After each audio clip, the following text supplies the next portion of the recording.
Hi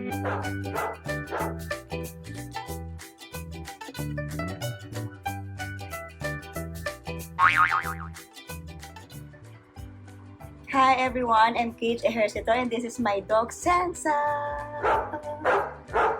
So I'm here to just give you some practical law school tips, especially for those incoming first years or nagkaka-start lang mag first year.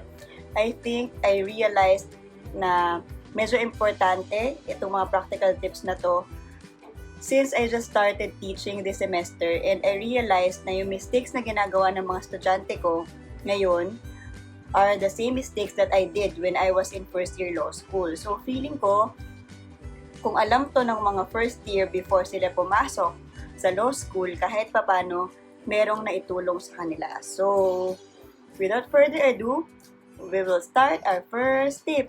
Yay! Hatiin natin yung practical tips into 4 parts. So, practical tips on doing your recitations. Number 2, reading cases.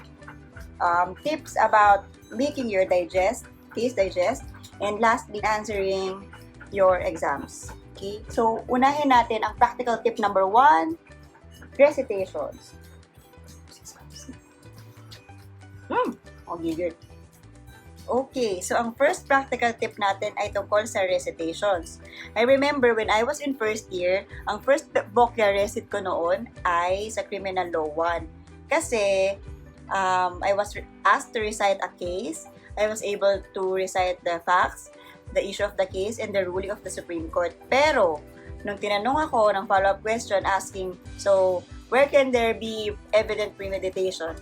I started my answer with, in my opinion, ma'am, ayun, nagalit na yung prof. Sabi na, justice ba ako? Judge ba ako? Bakit nagmamatter yung opinion ko? So, practical tip number 1, when you're asked to recite about a specific case or anything na ang hinahanap ay definition, enumeration, na based sa jurisprudence or based sa book, the professor is not asking you to share your thoughts or opinion on the matter. She wants you to recite what is written in the case. So again, when reciting, always cite your reference or your basis doon sa sagot mo. So kung merong case yan, sabihin mo yung pangalan ng case. Kung book yan, tas may author, sabihin mo kung sino yung author. Kasi ang hinahanap ng professor, kung nabasa mo yung case itself, at kung naintindihan mo yung doctrine, at kaya mo siyang i-recite on your own. Pero, never say na in my opinion, or I think, unless the professor specifically asked for your thoughts. Otherwise, just stick with the doctrine and what is written in the case or in your books. Okay? So, for practical tip number 2, pupunta naman tayo ngayon sa tips when reading cases. So, dalawang problema natin sa kaso. It's either number 1, sobrang haba ng kaso, or number 2, sobrang dami. So, i-deal muna natin yung sobrang habang kaso. So, paano nga ba mas madaling maintindihan ang sobrang habang kaso? Ako, ang tip na binigay sa akin noon na I think it's very practical ay basahin mo muna yung dispositive portion ng kaso. So, ibig sabihin, basahin mo muna yung dulo.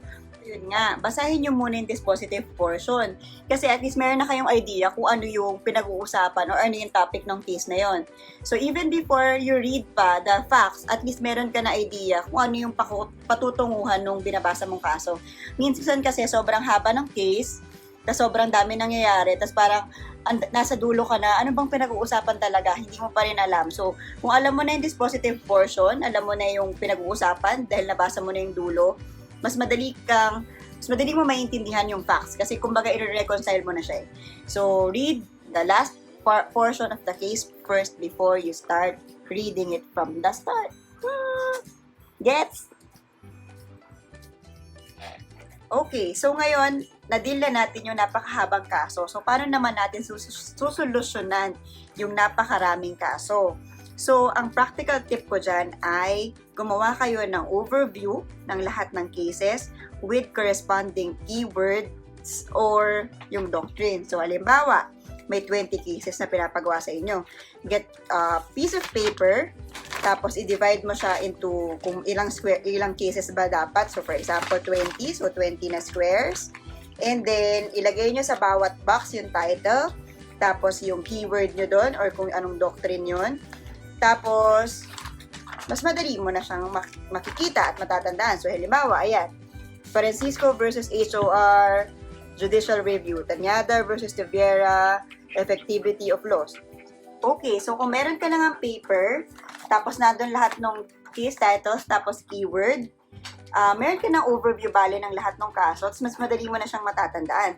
So, pag tinawag ka bigla ng Francisco versus HOR, kahit makasilip ka lang dun sa one-pager mo, makita mo na kaagad, judicial review. Kahit paano, mas madali mo siyang maaalala. So, mas madali mo siyang marireconcile.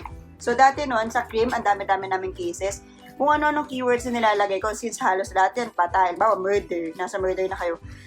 Sunod-sunod yan. So, ang ginagawa kong keyword, for example, halimbawa, Santos, Banana Q, Reyes, Ice Peak. Kung ang nilalagay ko, kung ano yung ginamit as a weapon. Kasi para mas madali siya tandaan. Kasi alam mo na yung story pag meron kang keyword. So, mahalaga na ma-reconcile mo yung title, keyword, and doctrine. Okay, now that you already know how to recite and how to read cases, it's time to move on to case digest. So, nung time namin, sobrang daming pinapa-digest sa aming cases, tapos handwritten pa. Ngayon, I'm not sure kung magpapa-handwritten case digest pa kasi syempre parang online classes lahat. What I did with my class, nagpa-digest ako pero PDF format, so hindi na siya handwritten. So, mas marami. Anyway, yun. So, paano ba ang tamang format ng case digest? So, usually naman yan, title, GR number, promulgation date, ponente, tapos facts, issue, tapos ruling ng Supreme Court. Pero yung pinagawa ko sa class ko, na I think this is very practical din na gawin ng lahat ng first years, magdagdag kayo sa dulo ng doctrine. That way, madali mong marireconcile kung ano yung case na yon at ano yung doctrine doon sa kaso na yon. Kasi minsan, sa sobrang dami mong dinadigest na kaso, hindi mo na ma-reconcile kung ano yung doctrine ng kaso So, kung yung digest mo may nakalagay sa dulo kung anong doctrine, kahit one-liner lang or one sentence lang, mas madali mo siyang matatandaan. And also, if ever halimbawa pinagawa kayo ng case digest, for example, sa StatCon, hanapin nyo yung StatCon issue dun sa kaso. So, halimbawa nga, yung Francisco versus HOR, marami naman talaga siyang ibang topics Pero dahil pinapadigest siya sa subject na StatCon, hanapin mo yung StatCon issue dun sa kaso na yon. So, para hindi labo-labo, kasi I'm sure, yung professor, ang hahanapin din niya, yung doctrine na about dun sa topic na tinuturo niya for that period. So, for example, sa Francisco versus HOR nga, judicial review yung topic nyo nung time na yon, hanapin mo yung discussion about judicial review. Hindi yung hahanapin mo lang yung issue talaga nung kaso. So, same with other cases, kasi marami namang case na hindi lang isang subject yung tatamaan, may remedial law, political law, criminal law. So, hanapin mo yung akma dun sa topic nyo at hand. Okay, so now naman, mag-move na tayo doon sa pag-answer ng exam. So, ang tatandaan nyo lang, when answering your midterm or final exams, A, B, C. Answer, basis, conclusion. I learned this technique during my senior year na, and I used this technique when I took the bar exams. And I think this is very effective and very practical kasi maikli lang siya pero straight to the point. So, when answering hypothetical questions, first, give your answer. For example, kung ang question answerable by yes or no, answer, your first paragraph should be yes or no. Depende kung anong sagot nyo. Or constitutional or unconstitutional. So, yun yung answer. B, basis. So, lalagay mo according to the case, blah, blah, blah. Or according to Republic Act, blah, blah, blah. So, ilagay nyo yung basis sa second paragraph.